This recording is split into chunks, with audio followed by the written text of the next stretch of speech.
Friends, स्वागत है आपका आपके अपने यूट्यूब चैनल एबी स्टडी में। मैं मुस्कान आप लोगों के लिए लेकर आई हूँ पॉलिटी के क्वेश्चंस जो आप लोगों के सभी कॉम्पिटिटिव एग्जाम्स और यूपीपी एग्जाम में बहुत ज़्यादा यूज़फुल होने वाले हैं। इसी तरह के वीडियोज़ के लिए आप हमारे चैनल को अभी सब्सक्राइब कर लें और बेल आइकन को प्रेस कर लें ताकि कोई भी वीडियो आए तो आप लोग उसे मिस ना करें, उसकी नोटिफिकेशन आपको सबसे पहले मिल जाए। ठीक है, अगर आप लोगों को कोई भी पीडीएफ चाहिए तो आप हमारे टेलीग्राम चैनल को ज्वाइन कर लें, वहाँ पे आपको सारी पीडीएफ मिल जाएंगी। और अगर आपको सर से कोई किसी बारे में कुछ पूछना है, एग्जाम के बारे में, किसी वीडियो में कुछ इशू है, कोई क्वेश्चन में कुछ है, तो आप हमारे चैनल में एक लोगो जो लगा है उसमें नंबर दिया गया है 73 करके, आप उस पर कॉल कर मैसेज कर सकते हैं। ठीक है, व्हाट्सअप मैसेज करके आप सर से बात कर लेंगे और सर आपको ग्रुप में भी ऐड कर देंगे, वहाँ पर भी आपको पीडीएफ मिल जाएंगी। ठीक है, चलिए शुरू करते हैं हमारा वीडियो।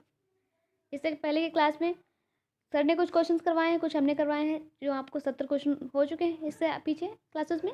तो हम यहाँ से स्टार्ट करेंगे 71 से। ठीक है, चलिए अपना वीडियो शुरू करने से पहले एक मोटिवेशनल क्वाइट सुना देते हैं आपको, फिर वीडियो शुरू करते हैं।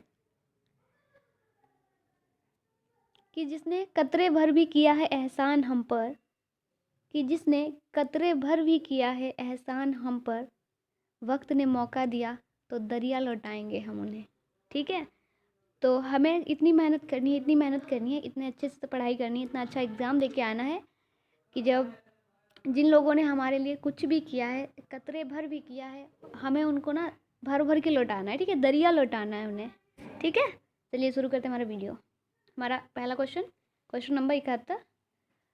दो पृथक केंद्र शासित प्रदेशों के रूप में जम्मू कश्मीर का विभाजन कब हुआ? ठीक है, दो पृथक केंद्र शासित प्रदेशों के रूप में, पहले जो जम्मू कश्मीर थे वो एक में ही थे। ठीक है, लेकिन अब जो है अब अलग अलग हैं। अब केंद्र शासित प्रदेश जो है वो अलग अलग प्रदेशों के रूप में विभाजन जो हुआ है वो कब हुआ?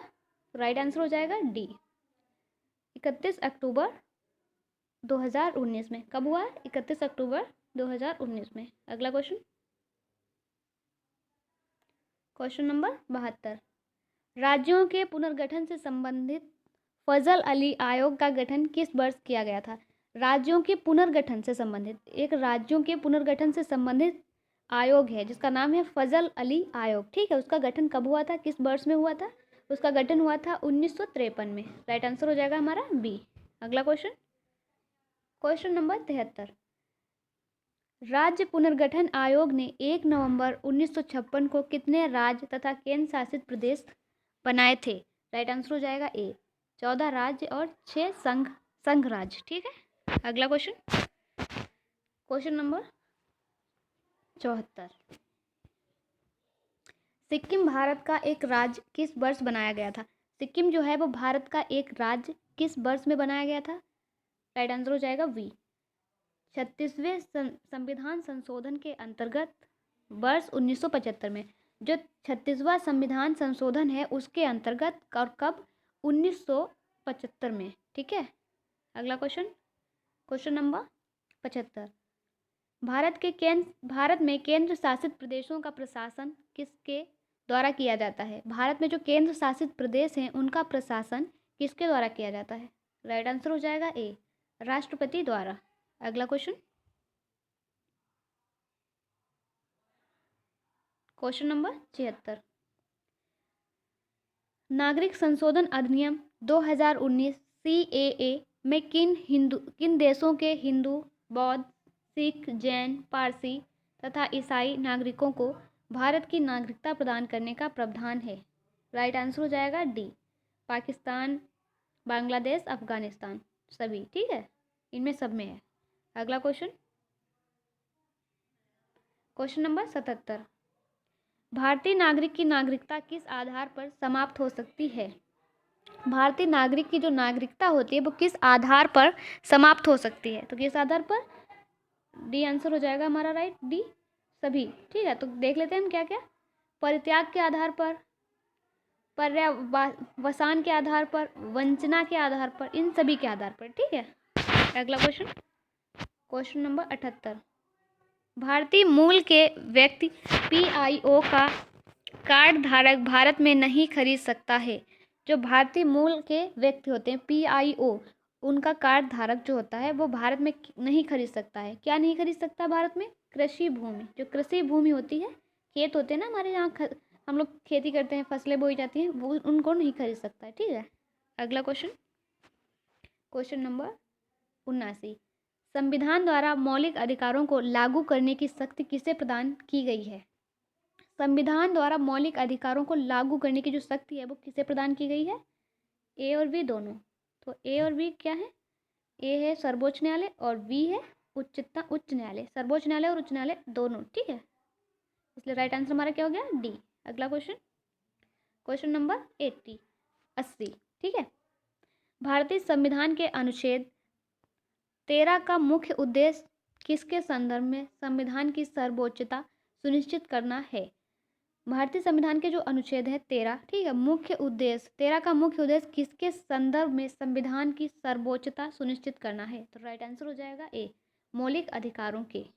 अगला क्वेश्चन, क्वेश्चन नंबर 81। भारतीय संविधान में समानता के अधिकार का विस्तार किन अनुच्छेदों में है?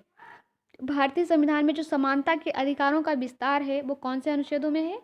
अनुच्छेद 14 से 18 तक। ठीक है, अगला क्वेश्चन, क्वेश्चन नंबर 82।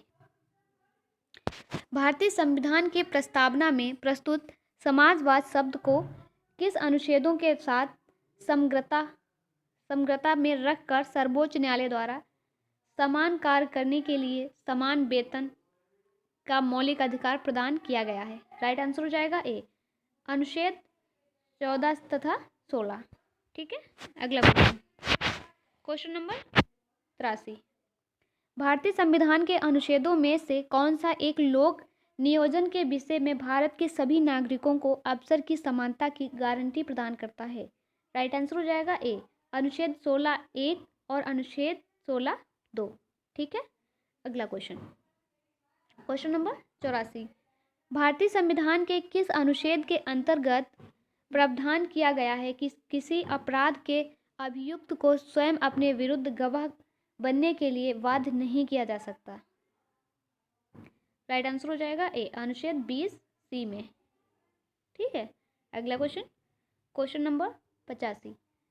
संविधान का कौन सा अनुच्छेद दोष सिद्धि के संबंध में अभिव्यक्तियों को दोहरे दंड एवं स्वाभिशासन से संरक्षण प्रदान करता है? राइट आंसर हो जाएगा अनुच्छेद 20। अगला क्वेश्चन, क्वेश्चन नंबर 86। भारतीय संविधान का कौन सा अनुच्छेद व्यक्ति की विदेश यात्रा के अधिकार को संरक्षण प्रदान करता है? भारतीय संविधान का वह कौन सा अनुच्छेद है जो व्यक्ति की विदेश यात्रा के अधिकार को संरक्षण प्रदान करता है? तो राइट आंसर हो जाएगा ए, अनुच्छेद 21। अगला क्वेश्चन, क्वेश्चन नंबर 87। मौलिक अधिकारों के अंतर्गत कौन सा अनुच्छेद बच्चों के शोषण के विरुद्ध प्रावधान से संबंधित है? मौलिक अधिकारों का वह कौन सा अनुच्छेद है, मौलिक अधिकारों के अंतर्गत कौन सा अनुच्छेद है जो बच्चों के शोषण के विरुद्ध प्रावधान से संबंधित है? तो कौन सा अनुच्छेद हो जाएगा? अनुच्छेद 24। राइट आंसर हो जाएगा ए। ठीक है, अगला क्वेश्चन, क्वेश्चन नंबर 88। भारतीय संविधान के अनुच्छेद 32 के अंतर्गत कौन से अधिकार प्रवर्तित किए जा सकते हैं? ठीक है, भारतीय संविधान के अनुच्छेद 32 के अंतर्गत कौन से अधिकार हैं जो प्रवर्तित किए जा सकते हैं? मौलिक अधिकार। राइट आंसर हो जाएगा ए। अगला question, question number 89। Doctor Bhimrao Ambedkar ने मौलिक अधिकारों में से किसे संविधान का हृदय तथा आत्मा कहा है? ठीक है, जो भीमराव अंबेडकर हैं उन्होंने मौलिक अधिकारों में से किसे संविधान का हृदय और आत्मा कहा है? तो राइट आंसर हो जाएगा ए, संवैधानिक उपचारों का अधिकार। क्या कहा है? संवैधानिक उपचारों का अधिकार जो है उसको आत्मा और दिल, हृदय कहा है। ठीक है, किसने कहा है? डॉक्टर भीमराव अंबेडकर जी ने कहा है। अगला क्वेश्चन, क्वेश्चन नंबर 90। संसद को मौलिक अधिकारों में संशोधन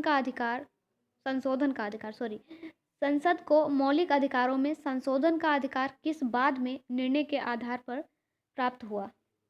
राइट आंसर होगा ए, केशवानंद भारती बनाम केरलवाद 1973 ईस्वी। ठीक है, अगला क्वेश्चन, क्वेश्चन नंबर 91।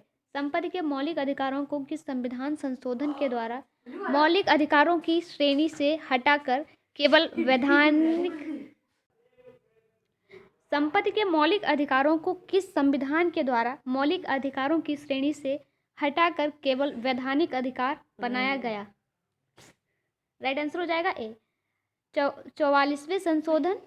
और कब हुआ था ये? 1978 द्वारा। ठीक है, अगला क्वेश्चन, क्वेश्चन नंबर 92। एक सेकेंड, क्वेश्चन नंबर 92। वर्तमान समय में भारतीय संविधान के अंतर्गत संपत्ति का अधिकार किस प्रकार का अधिकार है? वर्तमान समय में जो भारतीय संविधान है उसके अंतर्गत संपत्ति का अधिकार किस प्रकार का अधिकार है? वैधानिक अधिकार है। कैसा अधिकार है? वैधानिक अधिकार। ठीक है, अगला क्वेश्चन, क्वेश्चन नंबर 93। आर्थिक रूप से पिछड़े वर्ग EWS को आरक्षण प्रदान करने के लिए संविधान में कौन से अनुच्छेद किया गया है? राइट आंसर हो जाएगा सी, ए और बी दोनों, अनुच्छेद 15 और अनुच्छेद 16। 16(6). ठीक, अनुच्छेद 15(6) और अनुच्छेद 16(6). 6 नहीं 6, वो हिंदी में बोल रही थी, सॉरी। Question number 94। 6 से 14 वर्ष की आयु के बच्चों को प्रदत्त शिक्षा का अधिकार किस प्रकार का अधिकार है? राइट आंसर हो जाएगा ए, मूल अधिकार, अनुच्छेद 21(a). ठीक है, अगला क्वेश्चन, क्वेश्चन नंबर 95। कौन सा मूल अधिकार राष्ट्रीय आपातकाल में भी समाप्त या सीमित नहीं किया जा सकता? और कौन सा अधिकार है, मूल अधिकार है, जो राष्ट्रीय आपातकाल में भी समाप्त या सीमित नहीं किया जा सकता? तो राइट आंसर हो जाएगा डी, ए और बी। तो ए कौन सा है? व्यक्तिगत स्वतंत्रता का अधिकार, और दूसरा जीवन का अधिकार। ये दोनों जो हैं वो कोई आपातकाल होने पर भी जो होते हैं समाप्त और सीमित नहीं किए जा सकते हैं। ठीक है, अगला क्वेश्चन, क्वेश्चन नंबर 96। बंधुआ मजदूर उन्मूलन अधिनियम संसद द्वारा किस वर्ष पारित किया गया था? बंधुआ मजदूर उन्मूलन जो है वो अधिनियम वो संसद द्वारा किस वर्ष पारित किया गया था? कब किया गया था? वर्ष 1976 में। राइट आंसर हो जाएगा हमारा ए। ठीक है, अगला क्वेश्चन, क्वेश्चन नंबर 97। राज्य के नीति निर्देशक सिद्धांतों को भारतीय संविधान में शामिल किए जाने का क्या उद्देश्य है? राज्य के जो नीति निर्देशक सिद्धांत हैं उनको भारतीय संविधान में शामिल किए जाने का क्या उद्देश्य है? राइट आंसर हो जाएगा हमारा ए, सामाजिक लोकतंत्र को स्थापित करना। क्या करना? सामाजिक लोकतंत्र को स्थापित करना। ठीक है, अगला क्वेश्चन, क्वेश्चन नंबर 98।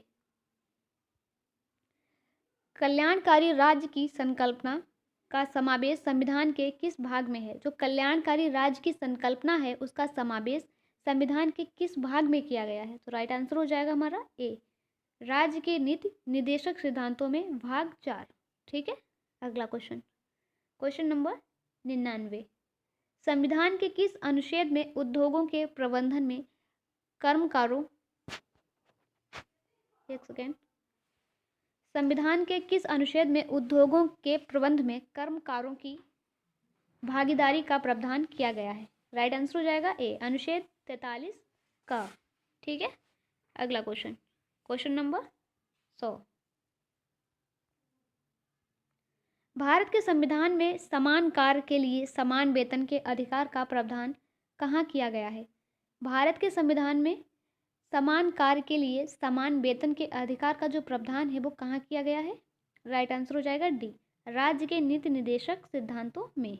ठीक है, तो इस क्वेश्चन का आंसर आप लोगों को कमेंट बॉक्स में देना है। इसका जो भी आंसर होगा आप उसे कमेंट बॉक्स में बताएंगे। ठीक है, तो हम अपना क्वेश्चन देख लेते हैं। क्या है क्वेश्चन? सर्वोच्च न्यायालय के न्यायाधीशों की सेवानिवृत्ति की आयु कितनी है? तो सर्वोच्च न्यायालय के जो न्यायाधीश होते हैं उनकी सेवानिवृत्ति की आयु कितनी होती है? जो भी आयु होगी, जो भी आंसर होगा हमारा इनमें से, वो आप हमें कमेंट में बताएंगे। ठीक है, उसका आंसर। ठीक है, वीडियो अच्छा लगा हो तो लाइक करें, अपने फ्रेंड के साथ शेयर करें। हमारे चैनल पे पहली बार आए हैं तो अभी सब्सक्राइब कर लें और बेल आइकन को प्रेस कर लें।